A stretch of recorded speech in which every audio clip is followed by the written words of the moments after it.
Okay મિત્રો, તો જલવાહક પેશી દ્વારા જલનું એટલે કે પાણી અને ખનિજ દ્રવ્યનું વહન સ્ટડી કરી ગયા બાદ હવે આપણે જઈ રહ્યા છે અન્નવાહક પેશી દ્વારા થતું ખોરાકનું વહન સમજવા માટે. જેના માટે કયા સિદ્ધાંતો લાગુ પડે છે તેની ચર્ચા કરીશું. તો શરૂ કરીએ છીએ અન્નવાહકમાં વહન.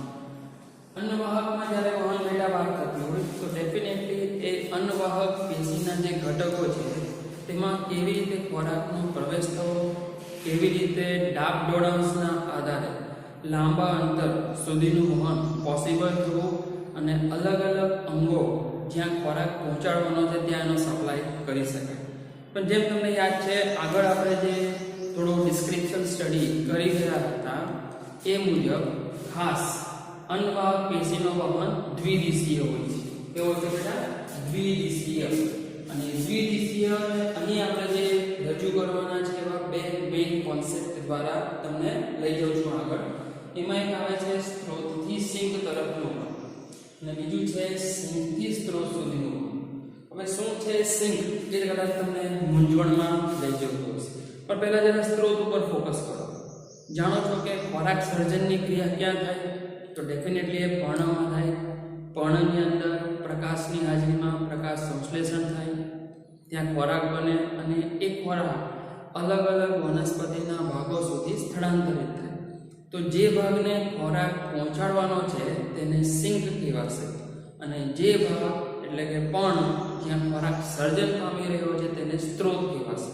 અને આગળ પણ આ વાત થઈ હતી કે ઇન જનરલ સામાન્ય દિવસોમાં કે જ્યારે પર્યાવરણીય પરિસ્થિતિ એકદમ જ અનુકૂળ તે સંજોગોમાં પર્ણની અંદર ખોરાક તૈયાર થાય અને અલગ અલગ બધા ભાગોમાં તેનું ડિસ્ટ્રીબ્યુશન થાય. અમુક એવી અનિચ્છનીય અને પ્રતિકૂળ પરિસ્થિતિ એવી આવી જતી હોય છે કે જ્યારે ખોરાક સર્જન કરવામાં વનસ્પતિ થોડી નિષ્ફળ જાય છે અથવા તો થોડી ઓછી માત્રામાં બને. ખાસ કરીને જો તમારે એક્ઝામ્પલ લેવા હોય તો આપણે પાનખરના જંગલોની વાત કરી શકીએ કે એવી વનસ્પતિ જે ચોક્કસ સિઝનમાં પોતાના પર્ણોને ખેરવી નાખે છે. હવે જો એ પર્ણ ખેરવાઈ જાય તો પ્રકાશ સંશ્લેષણ કરે કોણ?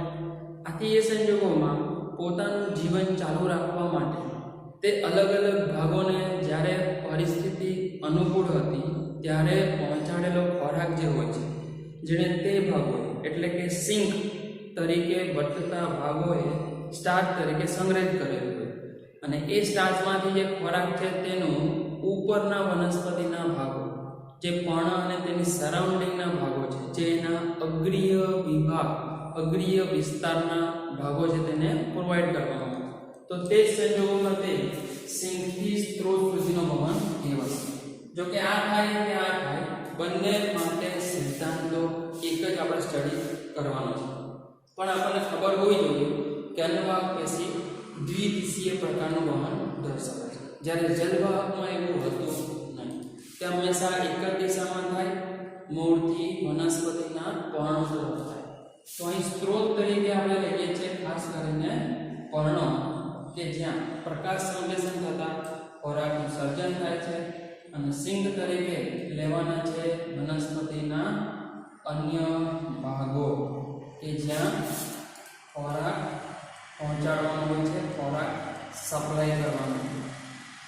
તો બંને માટે એક જ પ્રકારનો સિદ્ધાંત આવવાનો છે, રાઈટ? તો યાદ રાખો બંને પ્રકારના બંને દિશામાં વહન અન્નવાહક પેશી શક્ય કરાવી શકે છે.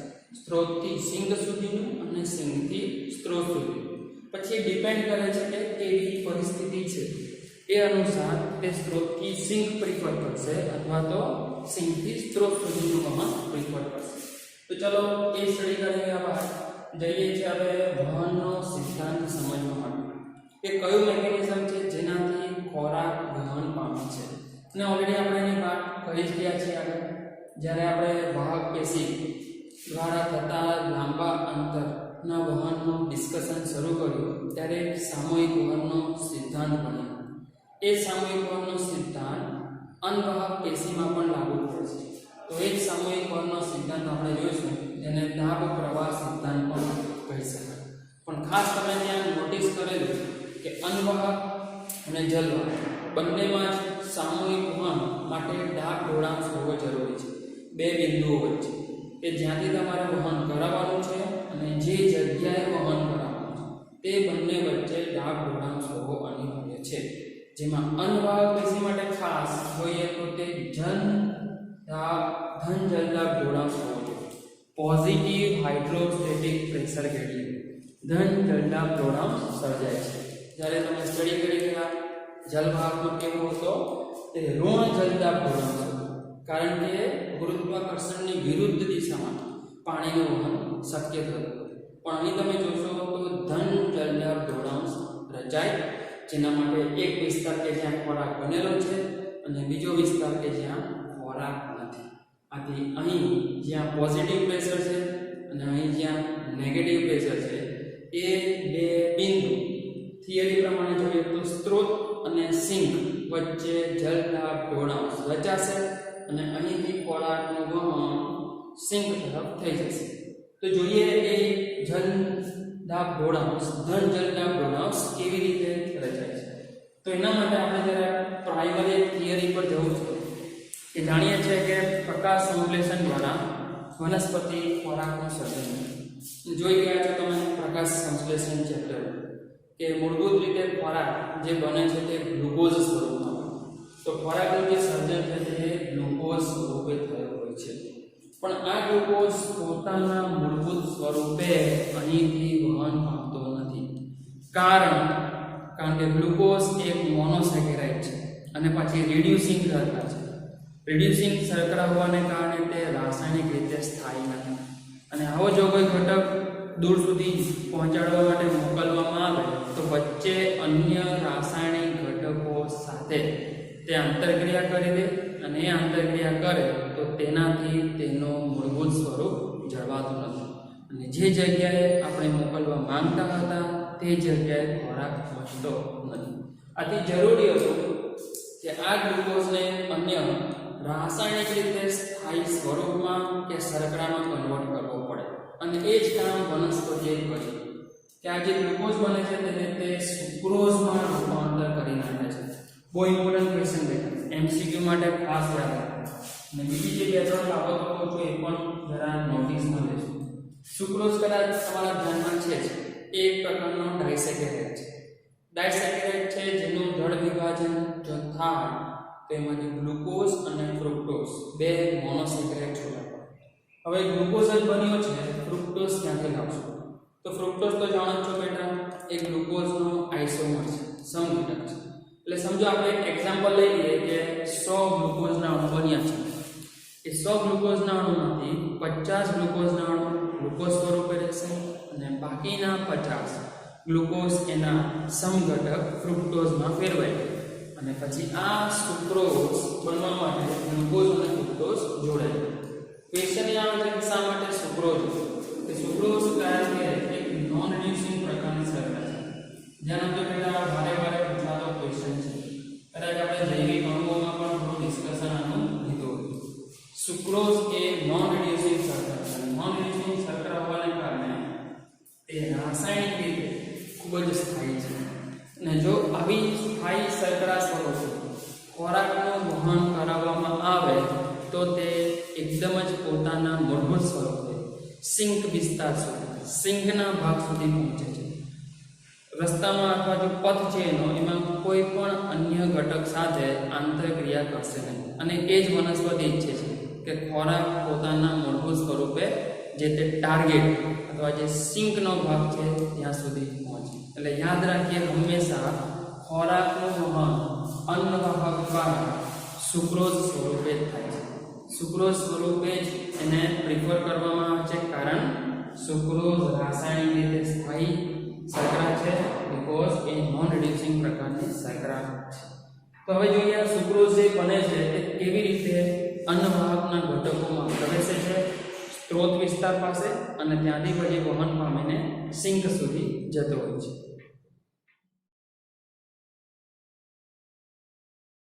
ચાલો જોઈએ હવે સુક્રોઝનું વહન કેવી રીતે થાય છે અન્નવાહક ઘટકો દ્વારા.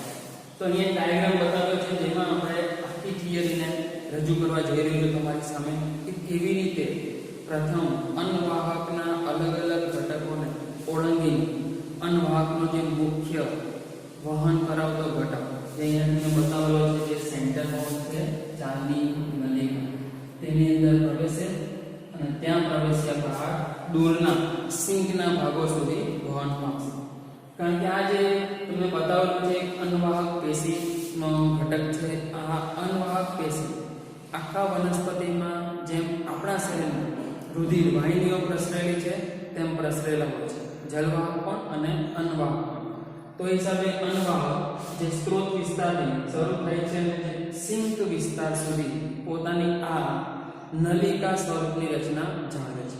તો એકવાર ચાંદની નલિકામાં લાવવામાં જો સફળ જઈએ તો આગળ ખોરાકનું વહન થવાનું છે.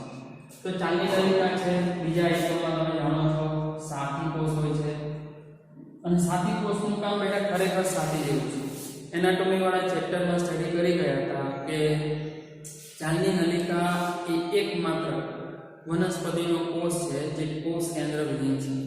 હવે કોષ કેન્દ્ર વિહીન છે તો એનું સંચાલન કરવું કોણ, સંચાલન કરવાનું કામ મેનેજ કોણ કરે? તો એના માટે હોય છે આ સાથી કોષ. કારણ કે સાથી કોષ માટે વધારે મોટું સુસ્પષ્ટ કોષ કેન્દ્ર હોય છે જે તેનું તો સંચાલન કરે પણ સાથોસાથ ચાંદની નલિકાની ક્રિયાવિધિનું પણ સંચાલન કરે. એક બહુ સરસ સ્ટેટમેન્ટ ત્યાં આપણે આવ્યું હતું, સ્ટડી કર્યું હતું કે સાથી કોષ એ ચાંદની નલિકામાં ડાઘ ઢોળાવની જાળવણીમાં મદદ કરે અને આ ડાઘ ઢોળાવ સર્જાશે ને બેટા તો જ વહન થવાનું છે, બાકી થવાનું.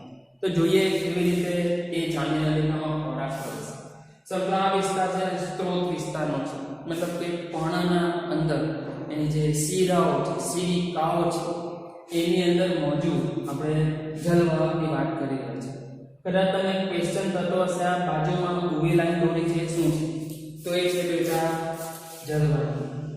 જલવાહિની શા માટે પિક્ચરમાં આવે છે એનો પણ બહુ અગત્યનો રોલ છે. આગળ જોઈ ગયા આપણે જલવાહક પેશી દ્વારા થતું વહન જે પોતે તે મેનેજ કરી લે છે, એમાં તે અન્નવાહક પેશીની કોઈ મદદ લેતી નથી. પણ જ્યારે અન્નનું વહન થઈ રહ્યું હોય અન્નવાહક પેશી દ્વારા ત્યારે જલવાહિનીનો રોલ ઘણો અગત્યનો હોય છે. આ જલવાહક પેશીમાંથી પાણીનું માધ્યમ અથવા પાણીની માત્રા અન્નવાહકમાં પ્રવેશવી જરૂરી છે. કારણ કે જે ખોરાક બન્યો હોય છે તે અર્ધઘન સ્વરૂપે અને અર્ધઘન સ્વરૂપે ખોરાક જે અહીંયા આવે છે તેને આ ઘટકોમાંથી વહન કરવામાં ઘણી મુશ્કેલી પડે. એનું રીઝન છે આ જે તમે ભણ્યા હતા કે બે ક્રમિક ચાંદની નલિકા વચ્ચે ચાંદની પટ્ટિકા હોય છે અને ચાંદની પટ્ટિકા એ છિદ્રાળુ રચના છે અને આવા છિદ્રોમાંથી અર્ધઘન સ્વરૂપને ખોરાકને પસાર કરવો મતલબ બેટા બહુ જ ટીડિયસ ઘટના થઈ જાય, બહુ જ ધીમી ઘટના થઈ જાય. અને એમાંથી જો એ ધીરે ધીરે પસાર થતો હોય અને સિંક સુધી તમે પહોંચવાનો જો સમય અંદાજમાં લો તો એ ઘણો વધારે, ત્યાં સુધી વનસ્પતિ તો ભૂખમરાથી પીડાઈને મરી જાય. તો એના માટે એને જલવાહક પેશીની મદદ લીધી છે. કેવી રીતે લીધી છે જોઈએ. તો સમજો આપણે આ પર્ણના કોષની વાત કરી રહ્યા છે. આ જે મેં દર્શાવેલા છે તે પર્ણની અંદર મધ્ય પર્ણ પેશીના કોષો છે જેની અંદર ખોરાક બને છે ગ્લુકોઝ. તો અહીં બન્યો સમજો ગ્લુકોઝ. એ ગ્લુકોઝ આગળના કોષને ઓળંગતો બીજા મધ્યપર્ણ પેશીના કોષોને ઓળંગતો નજીક પહોંચે છે શિરાની શિરિકાની અને જ્યાં એને અન્નવાહકમાં પ્રવેશ કરે છે. પણ પ્રવેશ કરતા પહેલા જેમ તમને આપ્યું કે તેને કન્વર્ટ કરવો પડશે. તો આ ગ્લુકોઝ છે તે સુક્રોઝમાં કન્વર્ટ થઈ જાય બીકોઝ સુક્રોઝ એક સ્થાયી શર્કરા છે, આથી કોઈ પણ હિસાબે તેને બનાવવી જ પડે. આ જે સુક્રોઝ છે તે હવે પ્રથમ આ છેડેથી એન્ટ્રી માટે મતલબ કે સાથી કોષમાં જાય છે અને સાથી કોષમાં જવા માટે જે મેકેનિઝમ હોય છે બેટા એ સાદું પ્રશ્ન. તો અહીં ટૂંકા અંતરના વહન માટે પણ તેના સિદ્ધાંતો જોતા રહીશું જેમાંથી પણ તમને એમસીક્યુ પૂછી શકે. નાની નાની વાતો પણ યાદ રાખીશું કે પ્રથમ વાર ખોરાકનું વહન અથવા સુક્રોઝનું વહન સાથી કોષમાં થાય છે જે સાદા પ્રસરણને અનુસરીને થાય અને આ સાથી કોષમાં પહોંચેલો સુક્રોઝ પછી ચાંદની નલિકાના પોલાણમાં પહોંચે છે અને આ જે વહન છે તે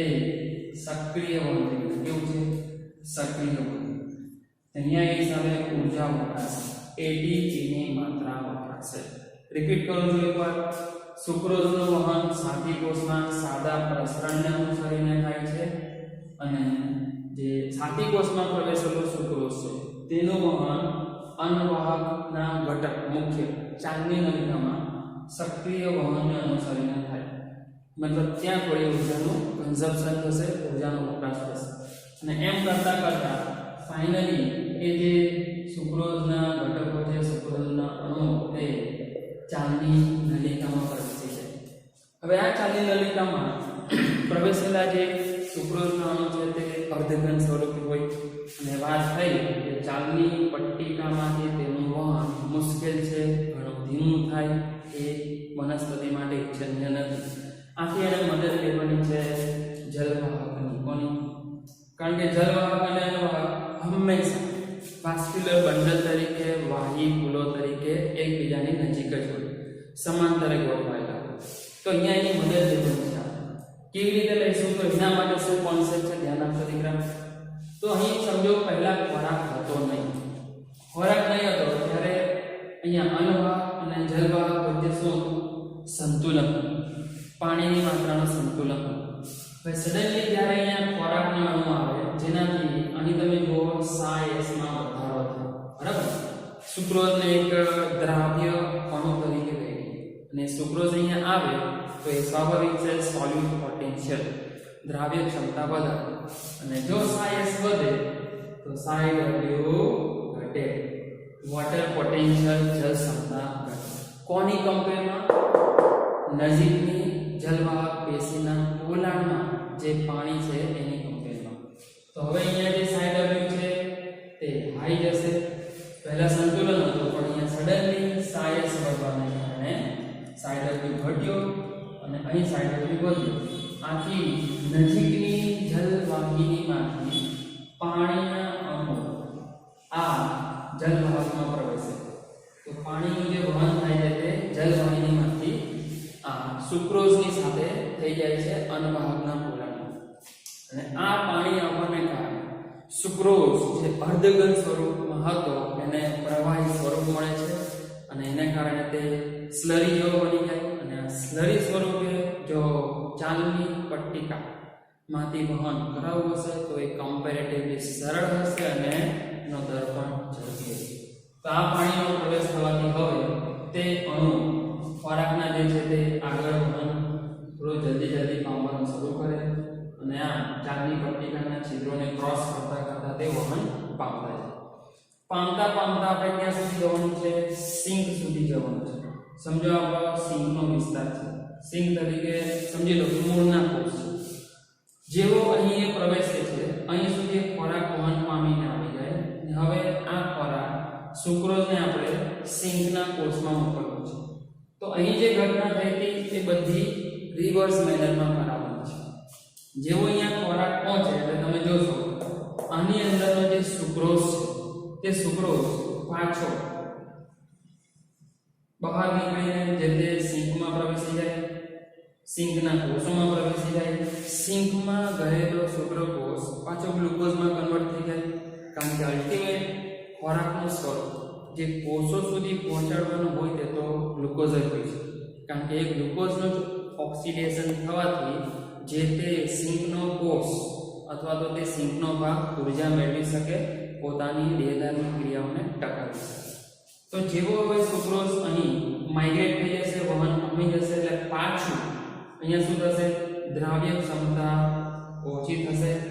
દ્રાવ્ય ક્ષમતા ઓછી થતા SiW વધશે અને તે સમયે આ બે એકમો જલવાહક સાથે આ એકમની જો સાપેક્ષ આપણે કમ્પેરિઝન કરીએ તો ત્યાં SiW ઘટેલું હશે અને આથી અહીં જે પાણીના અણુઓ ગયા હતા તે પાછા જલવાહિનીમાં આવી જશે.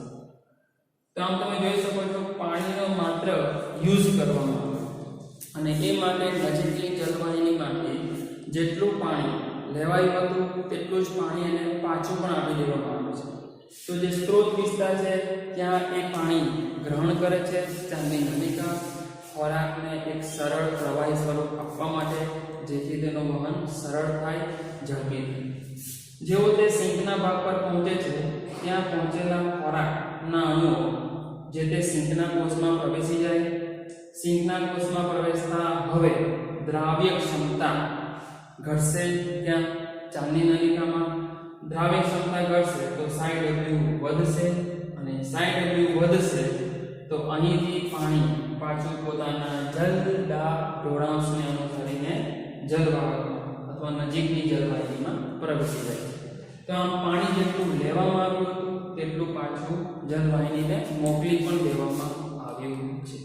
પણ એમ કરતા કરતા એટલીસ્ટ જે ખોરાક છે, જે શર્કરા છે, જે સુક્રોઝ છે એનું સિંકના વિસ્તાર સુધી વહન પોસિબલ થઈ ગયું. તો આ રીતે થાય છે અન્નવાહક પેશી દ્વારા ખોરાકનું વહન. અને આ બધી જે ડિટેલ સમજાવી છે બહુ સરસ રીતે સામૂહિક વહનના સિદ્ધાંતને ફોલો કરીને મંચ નામના વૈજ્ઞાનિક, આથી તેને મંચના સિદ્ધાંત તરીકે પણ ઓળખવામાં આવે છે. તો આ પણ આપણે એન્ટ્રન્સ એક્ઝામ માટે યાદ રાખશું. જેમ આપણે જલવાહક માટે યાદ રાખેલા ડિક્સન અને જોલી, જેને સંલગ્ન બળનો સિદ્ધાંત, ઉત્સેચન ખેંચાણનો સિદ્ધાંત આપેલો છે, તેમ ખોરાકનું જે અન્નવાહક પેશી દ્વારા થતું વહન છે તે મંચ નામના વિજ્ઞાનીએ સમજાવેલું છે. અને જે પણ આપણે ડિટેલ ડિસ્કશન સ્ટડી કર્યું છે તે મંચના સિદ્ધાંતને ફોલો કરે છે. જો કે અહીં પણ ક્લિયરલી જોઈ શકાય છે કે સામૂહિક વહનનો સિદ્ધાંત તો છે. જે જગ્યાએ ખોરાક છે અને જે જગ્યાએ ખોરાક નથી એવા બે બિંદુ વચ્ચે ડાબ ઢોળાંશ રચાયો છે અને તે તરફ ખોરાકનું વહન પોસિબલ થયું. પણ એ વહન પોસિબલ કરવામાં કેવી રીતે અન્નવાહક અને જલવાહક સંકળાય છે એના પર અહીંયા આપણે ડિસ્કશન જોઈ રહ્યા છીએ. તો આઈ હોપ તમને એકદમ કમ્પ્લીટ સમજ પડી ગઈ હશે. તો આ હતું જલવાહક પેશી દ્વારા થતું ખોરાકનું વહન. હવે વાત છે કે આ થિયરી આ રીતે આપણે સ્ટડી કરી, પણ શું એનો કોઈ પ્રાયોગિક પુરાવો ખરો? જેમ યાદ હોય તો જલદાબનો સિદ્ધાંત જે આપણે ભણેલા, રૂટ પ્રેશરની જે થિયરી આવતી હતી ત્યાં મૂળ દાબનો સિદ્ધાંત. મૂળ દાબના સિદ્ધાંતને સમજવા માટે થોડા પુરાવા હતા. એક હતી એમાં બિંદુ ઉત્સેચનની ઘટના. એ બિંદુ ઉત્સેચન આપણે ઓબ્ઝર્વ કરીએ તે આપણને એવો ક્લિયર આઈડિયા આપે છે કે મૂળ દાબ જેવી કોઈ ઘટના થતી હોય છે. તો એવો જ એક પ્રયોગ અહીંયા ખોરાકનું વહન સમજાવવા માટે આપેલો છે. એ પણ બેટા બહુ જ આયામી પ્રયોગ છે, જેને ગર્ડલિંગનો પ્રયોગ કહેવાય. શું કહેવાય? ગર્ડલિંગનો પ્રયોગ. ધ્યાન રાખજો, આમાંથી પણ MCQ પૂછાય છે. એ થિયરી એક પ્રાયોગિક પુરાવો છે કે જે રીતે અહીં આપણે થિયરી સ્ટડી કરી ગયા છે તે જ રીતે અન્નવાહક પેશી દ્વારા ખોરાકનું વહન થાય. આ ગર્ડલિંગનો પ્રયોગ કહેવાય છે કે આપણે પણ કરી શકીએ. તમે ધારો તો નજીકની કોઈ વનસ્પતિ પાસે જઈને આ પ્રયોગ કરીને રૂબરૂ એક્સપેરિમેન્ટ કરીને આઈડિયા મેળવી શકો છો કે ખોરાકનું વહન અન્નવાહક પેશી દ્વારા જ થાય છે. તેમાં શું કરવાનું છે તો સમજો એક પ્લાન્ટ તમે સિલેક્ટ કર્યો છે, વનસ્પતિનું પ્રકાર સિલેક્ટ કર્યું છે. એ પ્રકારમાં એની જે છાલનો વિસ્તાર છે, છાલના વિસ્તારમાંથી છાલના વિસ્તારમાં એક એવી તીક્ષ્ણ વસ્તુ વડે તમારે ઇન્સિઝન કરવાનું છે, છેદ કરવાનું છે. ચારે બાજુ કોઈ વલય રહ્યા છે, સમજો આ તમારો પ્રકાંડ છે, તો આ પ્રકાંડમાં ચારે બાજુથી એક આરી વડે કે કોઈ તીક્ષ્ણ વસ્તુ વડે શું કરતા જવાનું છે? કાપતા જવાનું છે. કાપતા કાપતા એક એવી ઊંડી ખાંચ બનાવશું. અહીં એને 2D માં હું રજૂ કરી રહ્યો છું, પણ જેમ તમને આ સમજાવ્યું એ હિસાબે તમે ધ્યાનમાં લઈ શકો કે આ સ્ટેમ છે તેની છાલના વિસ્તારમાંથી ચારે બાજુથી આવો એક અંદરની તરફ જાય એવો છેદ કરતા જઈશું. છેદ ક્યાં સુધી કરવાનું છે, કેટલી ઊંડાઈ સુધી કરવાનું છે, તો અહીંયા પ્રોબેબલી એના જે પરિઘીય વિસ્તારમાં અન્નવાહક ગોઠવાયેલા હોય છે, અન્નવાહિની ગોઠવાયેલી હોય છે. તો એટલીસ્ટ આ જે છેદ છે તે અન્નવાહિનીના પોલાણ સુધી તો જવું જોઈએ. અને અન્નવાહિનીના પોલાણ સુધી જાય અને ત્યાં સુધી તમને લાગે કે હા અન્નવાહિની કટ થઈ ગઈ છે, ત્યારબાદ આ પ્રયોગ મૂકી દેવાનો છે. જે વર્ક કરવાનું હતું, જે એક્સપેરિમેન્ટ કરવાનું તે થઈ ગયું છે. હવે આવે છે નિરીક્ષણમાં. તો નિરીક્ષણમાં શું કરશો? થોડા દિવસ પછી, પ્રોબેબલી 4 થી 5 દિવસ પછી તમે જોશો કે અન્નવાહક પેશી કપાઈ ગઈ છે. આથી અહીંથી જે ખોરાકનું વહન થઈ રહ્યું છે એ બધું શું થયું? અટકી ગયું. અને એ જે ખોરાક ઉપરથી તો વહન પામીને આવી રહ્યો છે, પણ એ જે આવી રહ્યો છે તે આ વિસ્તારમાં જમા થતો આજુબાજુ, કારણ કે અહીંથી આગળ વહન પામી શકતો નથી અને ન વહન પામી શકતા અહીં જમા થતો જાય અને સમયાંતરે થોડા સમય બાદ તમે જોશો તો અહીંથી આ પ્રકારનો જે ભાગ છે તે અનિયમિત આકારે ફૂલીને આમ બહારની તરફ તમે જોઈ શકો. તમને એવું લાગે કે ત્યાં ગાંઠ પડી છે, પણ એકચ્યુઅલી ખોરાકનો શું છે? સંગ્રહ છે. કારણ કે ખોરાક અહીંથી આગળ વહન પામીને આવી નથી રહ્યો અને ઉપરથી પાછો સામૂહિક વહન લાગી રહ્યો છે, તો એક બાજુ દબાણ થઈ રહ્યું છે અને ત્યાંથી આગળ વહન થતું નથી. તો જે જગ્યાએ આવીને આ વહન અટકી ગયું છે ત્યાં ખોરાક વધુ માત્રામાં જમા થશે, એનો સંગ્રહ થશે અને આ જે ખોરાક અહીં જમા થયો છે તેનાથી તમે જોશો કે જે જગ્યાએ ગાંઠ આપણે જનરેટ કરી હતી તેની ઉપરની તરફ પ્રકાંડ ફૂલી જાય છે. પ્રકાંડનું જે ડાયામીટર છે તે તમે જોશો ખૂબ જ વધી જાય છે, એની જાડાઈ વધી જાય છે. તો આ એક પ્રયોગ છે જે આપણને અન્નવાહક પેશી દ્વારા થતું વહન સમજાવી શકે છે સરળતાથી, અને એ પણ એના સિદ્ધાંત સાથે કે ભાઈ ધન જલદા પૂર્ણાંશને અનુસરીને આ વહન થઈ રહ્યું.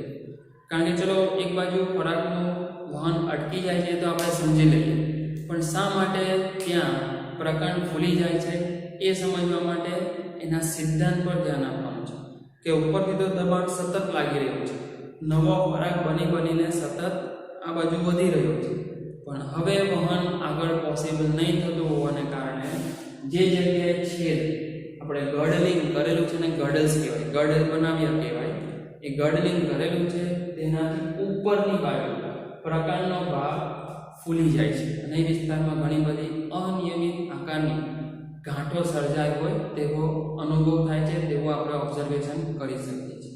અને એ જ જે ગર્ડલિંગનો પ્રયોગ કહેવાય છે અને તે આપણને અન્નવાહક પેશી દ્વારા થતા વહનનો એવિડન્સ અથવા તો સાબિતી આપે છે. તો એની સાથે અહીંયા આપણે સ્ટડી કરી ગયા કે કેવી રીતે ખોરાકનું વહન અન્નવાહક પેશી દ્વારા થતું હોય છે.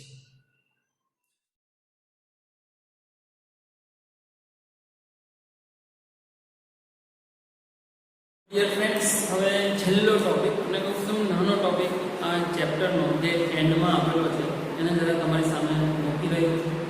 જોકે theory point of view IMP નહીં, પણ આ જે ટોપિક છે એમસીક્યુ માટે બહુ જાય. ઇવન એન્ટ્રન્સ એક્ઝામમાં પણ આ ટોપિકમાંથી એમસીક્યુ પૂછાઈ શકેલા છે. શું છે ટોપિક? ખનિજ આયનોનું સ્થળાંતર, ખનિજ આયનોનું પુનઃવહન, ખનિજ આયનોનું પુનઃ સંગઠન, રીમોબિલાઇઝેશન ઓફ ધ મિનરલ. શું કહેવા માંગે છે આ ટોપિક?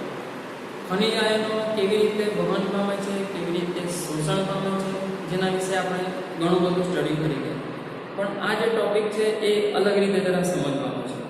તમે સમજો કે જ્યારે ફેવરેબલ અનુકૂળ પરિસ્થિતિ હતી ત્યારે વિપુલ માત્રામાં જે પાણીનું શોષણ થયું તેની સાથે ખનિજ દ્રવ્યોનું શોષણ થયું જે મૂળ દ્વારા અલગ અલગ ભાગોને પહોંચાડવામાં આવ્યું. હવે એવા વનસ્પતિ કે જેમાં પતઝડની સિઝન આવતી હોય, પાનખરની સિઝન આવતી હોય અને એના જે પર્ણો છે અથવા એના સિવાય કોઈ બીજા જીર્ણ થયેલા અંગો છે જેણે તેને જરૂર પડી ત્યારે ઘણી મોટી માત્રામાં ખનિજ દ્રવ્યો સપ્લાય કર્યા. હવે એવું થાય કે એ જીર્ણ થતા અંગો જે છે અથવા તે ખરી જવાવાળા જે પર્ણ છે જેવા તે ખરી જશે એની સાથે એને પહોંચાડેલા તમામ ખનિજ દ્રવ્યો પણ વનસ્પતિથી દૂર થઈ જાય. તો ત્યારે એ વિચારે છે કે આટલી બધી મહા મુસીબતે આપણે આવા ખનિજ દ્રવ્યોનું શોષણ કર્યું અને વનસ્પતિના ભાગોને પહોંચાડ્યા અને આટલી સરળતાથી એ વનસ્પતિને ગુમાવી દે છે. તો વનસ્પતિ એના પર ઘણું ગહન ચિંતન કર્યું કે આવા જે ખનિજ દ્રવ્યો છે જે આપણને થ્રુઆઉટ આપણા જીવનમાં કામ લાગી શકે એવા છે અને એવામાં ચોક્કસ ખનિજ દ્રવ્યો જે વધુ માત્રામાં વનસ્પતિને જોઈતા હોય છે પોતાના વૃદ્ધિ અને વિકાસમાં. જો કે કયા છે એના વિશેનું ઊંડું નોલેજ આપણે નેક્સ્ટ ચેપ્ટર ખનિજ પોષણમાં લેવાના છે. પણ એમાં જરા તમને આઈડિયા આપી દઉં કે જે વધુ માત્રામાં જોઈતા હોય તેને જે તે વનસ્પતિના ગુરુ પોષક દ્રવ્યો કહેવાય. અને ગુરુ પોષક દ્રવ્યોના લિસ્ટમાં આવે છે nitrogen, potassium, phosphorus, calcium, magnesium, sulphur. તો આ 6નું લિસ્ટ તમે જોશો તે ગુરુ પોષક દ્રવ્યોમાં છે, જે ખૂબ જ વધારે સાંદ્રતામાં વનસ્પતિને જરૂર પડતા હોય છે પોતાની તમામ દેહધાર્મિક ક્રિયાઓ સફળતાપૂર્વક કરવા માટે પોતાના વૃદ્ધિ અને વિકાસ દરમિયાન. જ્યારે બાકીના જે છે તે ઓછી માત્રામાં જોઈએ, આથી તેને આપણે લઘુ પોષક દ્રવ્ય તરીકે કેટેગરી આપીશું. તો આવા જે ગુરુ પોષક દ્રવ્યો છે જેની સાંદ્રતા જાળવી રાખવી જરૂરી છે, અને આથી જ વનસ્પતિ વિચારે છે કે આવા ખનિજ દ્રવ્યોને જીર્ણ થતા ભાગોમાંથી તેઓ દૂર થઈ જાય તે પહેલાં ત્યાંથી પુનઃ વહન કરાવી દઈએ, ત્યાંથી પુનઃ સંગઠિત કરાવી દઈએ, અને અન્ય વનસ્પતિના ભાગો કે જે વૃદ્ધિ પામી રહેલા છે ત્યાં પહોંચાડવામાં આવે છે, અથવા તો અલગ અલગ પ્રકારની શાખાઓમાં કામચલાઉ ધારણે સ્ટોર કરી દેવામાં આવે છે. તો આમ એવા ચોક્કસ ખનિજ આયનોને અહીં આપણે ડિસ્કસ કરવાના છે કે જેઓ જીર્ણ થઈ રહેલા ભાગોમાંથી વૃદ્ધિ પામી રહેલા અંગોમાં સ્થળાંતર પામી શકે, સ્થળાંતર પામવાની ક્ષમતા ધરાવે છે. તો એવા કયા કયા નથી, બસ એ જ તમારા માટે અહીંયા MCQ નો ટોપિક છે. તો એમાં યાદ રાખવાના છે જે સરળતાથી પુનઃ વહન પામી શકે, કે જીર્ણ થતા અંગોમાંથી તેનું વહન સરળતાથી કોઈ પ્રકારની શાખામાં સ્ટોર થવા માટે અથવા તો વૃદ્ધિ પામી રહેલા અંગો તરફ પોસિબલ છે, જેમાં આવે છે નાઇટ્રોજન, ફોસ્ફરસ, પોટેશિયમ અને સલ્ફર, NPKS. આ સ્વરૂપે તમે નક્કી યાદ રાખજો, કારણ કે આ ચાર જ માત્ર એવા ખનિજ આયનો છે જેમાં પુનઃ સંગઠન શક્ય છે. આ સિવાયના જે લઘુ પોષક દ્રવ્યો વનસ્પતિ ગુમાવી દે છે, એ કારણ કે નવેસરથી જમીનમાંથી શોષી લેવું એવું વિચારે છે. જો કે એની માત્રા એટલી બધી જોઈતી નથી હોતી, પણ આ ગુરુ પોષક દ્રવ્યો હોવાને કારણે એની માત્રાની જાળવણી જરૂરી છે, આથી તે સરળતાથી એને ગુમાવવાનું પસંદ કરશે નહીં. તો યાદ રાખો NPKS, જેમાં તમે નાઇટ્રોજન છે એને ત્યાંથી પુનઃવહન બે સ્વરૂપે કરાવી શકે, અકાર્બનિક આયનો સ્વરૂપે જ કરાવી દે. એના જે આયનો ઉપલબ્ધ હોય છે એમોનિયમ નાઇટ્રેટ જેવા આયનો, તે આયનો અહીં જીર્ણ પામી રહેલા અંગોમાંથી વૃદ્ધિ પામી રહેલા અંગો તરફ મોકલે, અથવા તેઓને કાર્બનિક ઘટકોમાં પણ ફેરવી શકે. કાર્બનિક ઘટકોમાં ફેરવવું હોય તો એમિનો એસિડ કે અથવા અન્ય નાઇટ્રોજન યુક્ત ઘટકમાં એ નાઇટ્રોજનને એસિમિલેટ કરાવી દે, એને કન્વર્ટ કરે, અને પછી તેનું વહન તે અન્નવાહક દ્વારા આ વૃદ્ધિ પામી રહેલા ભાગમાં કરાવશે. તો ખાસ આ નોટિસ કરવા જેવી વસ્તુ છે કે જેમાં સાથોસાથ નાઇટ્રોજનની P અને S પણ છે, પણ P એટલે કે ફોસ્ફરસ અને S એટલે કે સલ્ફર, તેઓનું પોતાના અકાર્બનિક આયનો સ્વરૂપે પુનઃ વહન શક્ય નથી. તેઓ કમ્પલસરી કાર્બનિક સંયોજનોમાં ફેરવાય છે કે જેની અંદર ફોસ્ફરસ કે સલ્ફર એલિમેન્ટ તરીકે હાજર હોય, અને તેવા કાર્બનિક સંયોજનો બની ગયા બાદ તેને દૂરના જે વૃદ્ધિ પામી રહેલા અંગો છે, ભાગો છે, ત્યાં એનું પુનઃ સંગઠન કરાવે છે. જ્યારે પોટેશિયમ માટે એવું કોઈ ચોક્કસ આયન સ્વરૂપ શક્ય નથી, બરાબર, પણ આ ચાર પાસે એવી શક્યતા છે કે જે પુનઃ સંગઠન પામી શકે, NPKS. હવે જાઓ, એકમાત્ર કેલ્શિયમ એવો છે કે જે સંરચનાત્મક ઘટક હોવાથી, સંરચનાત્મક ઘટક એટલે અલગ અલગ જે જૈવિક અણુઓ બને છે એ જૈવિક અણુઓમાંથી જે જૈવિક અંગિકાઓ, લાઈક તમે સમજો કેલ્શિયમ પેક્ટેટની બનેલી મધ્ય દિવાલ, બરાબર, એ મધ્ય દિવાલના નિર્માણમાં કેલ્શિયમ વપરાઈ ગયું હોય, મતલબ એ આ રીતે કોઈ કોષની સંરચનાના બનાવવાના ભાગ સ્વરૂપે ત્યાં જોડાઈ જતું હોય છે, અને આથી શક્ય નથી કે ત્યાંથી તેને છૂટો પડાય અને તેનું પુનર્વહન કરી શકાય. અને આથી યાદ રાખવાનું છે કે કેલ્શિયમ એક એવો ખનિજ આયન છે, મિનરલ છે કે જેનું પુનઃ સંગઠન શક્ય થતું નથી. તો ખાસ જે આપણે MCQ પોઈન્ટ ઓફ વ્યૂ યાદ શું રાખવાનું છે બેટા, રિપીટ કરું છું કે એક તો પુનઃ વહન, પુનઃ સંગઠન, વનસ્પતિ માટે એક આવશ્યક ઘટના છે કે પોતાને મળેલા ગુરુ પોષક દ્રવ્યોને સરળતાથી ગુમાવવા તે ઈચ્છતી નથી. તેઓને સામ્રાજ્ય જાળવી રાખવા ઈચ્છે છે. આથી જીર્ણ થઈ રહેલા ભાગોમાંથી આવા ગુરુ પોષક દ્રવ્યોને તે અન્ય વૃદ્ધિ પામી રહેલા ભાગોમાં સ્થળાંતરિત કરાવે છે, એનું પુનઃવહન કરાવે છે. જે તરીકે NPKS આ 4 એવા ખનિજો છે જેનું પુનઃવહન શક્ય થાય છે. અને કેલ્શિયમ એક એવો ખનિજ આયન છે જે ક્યારેય પણ પુનઃસંગઠન પામતો નથી. રીઝન તમને જો પૂછાય તો યાદ રાખીશું કે તે સંરચનાત્મક ઘટક હોય છે કોષના અથવા કોષની અંગિકાઓનો. આથી તેના કેસમાં પુનઃવહન શક્ય થતું નથી. તો આ છેલ્લા ટોપિક સાથે આપણું આ ચેપ્ટર વનસ્પતિમાં વહન કમ્પ્લીટ થાય છે.